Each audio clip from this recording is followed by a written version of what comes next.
This new car exhibit at the Vanderbilt Museum in Centerport showcases a 1909 Gentleman's Reo Roadster.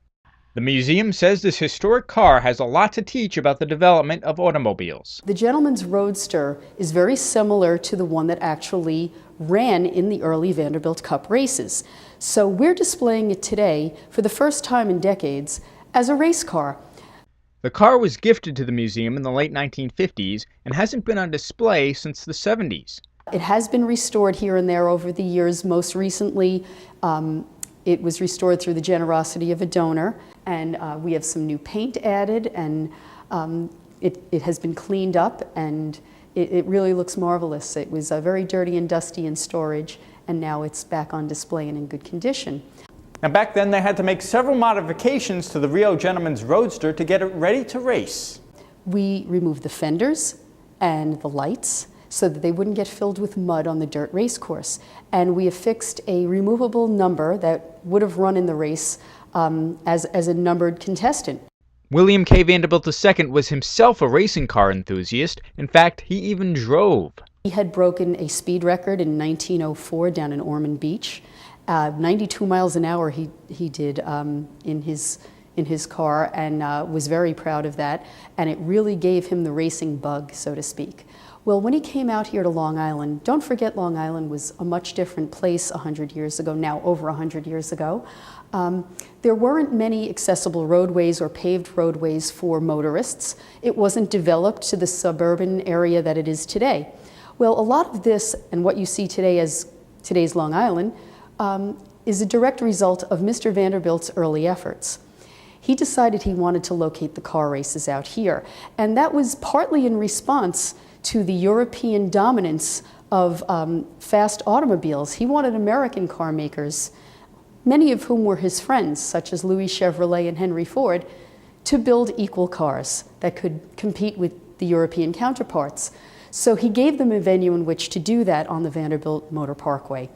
He formed the Vanderbilt Motor Parkway Corporation, along with many stockholders, and in 1904 they had their first race in October. Now, back then it was a dirt roadway, and it was very precarious as far as the spectators watching from very closely on the sidelines, and in 1906 someone actually got killed along the road. It was very tragic. People were complaining, and they actually suspended the races. In 1908, the races came back with a vengeance. Mr. Vanderbilt actually constructed the Vanderbilt Motor Parkway. It was a paved concrete road, and it's a 30-mile race course. And Mr. Vanderbilt's always officiated at these races. People don't realize that he actually never drove in the races. He never competed. As the president of the Vanderbilt Motor Parkway Corporation, I guess that would have been a conflict of interest, but he very much enjoyed being a part of the races and officiating. He always dressed as though he were going to race. He had his racing goggles and his jodhpurs and his whole racing ensemble on, and he would often stand at the finish line and the start line. He's pictured there many, many times over the years. Now, the big prize everyone was competing for in these races was the prestigious Vanderbilt Cup. It was equivalent to hockey's Stanley Cup. Mr. Vanderbilt had Tiffany fashion this cup. It was 30 pounds of sterling silver, absolutely beautiful. And it pictured a car on one side, and it had Mr. Vanderbilt's name on the other side, and it was a very prestigious trophy and handed to the winner each year. The popularity of these races also helped develop Long Island as a place to live. People came out to see these races by the thousands. Actually, they say hundreds of thousands over the years. They came out via the Long Island Railroad, and along the side of these roads, many times, savvy entrepreneurs set up little booths selling Long Island real estate, parcels of land on which to build their new homes, and it was very enticing to people with little bits of money who could come out here and hope for a beautiful suburban life, and many of them chose to do that.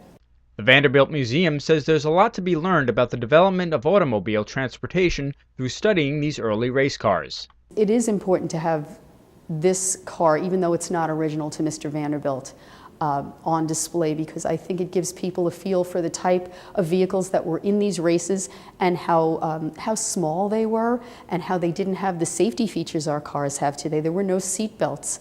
They actually removed the windshield as well for these, so that while you were racing at your high speeds with your goggles on, mud would be hitting you in the face, and that was the mechanician who rode with the driver. I'm sure that was one of his duties, is to wipe the goggles off every now and then so the driver could actually see where he was going.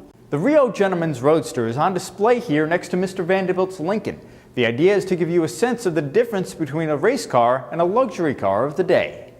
The Lincoln was a very luxurious car for the time. Mrs. Vanderbilt actually had the fenders replaced with leather ones in favor of metal, so that the stones from the road wouldn't make such a racket while they rode. So here we have racing, bare bones, stripped down car ready for action. And on the other side, we have an authentic Vanderbilt piece, which Mr. and Mrs. Vanderbilt rode in, and was the lap of luxury and the state of the art.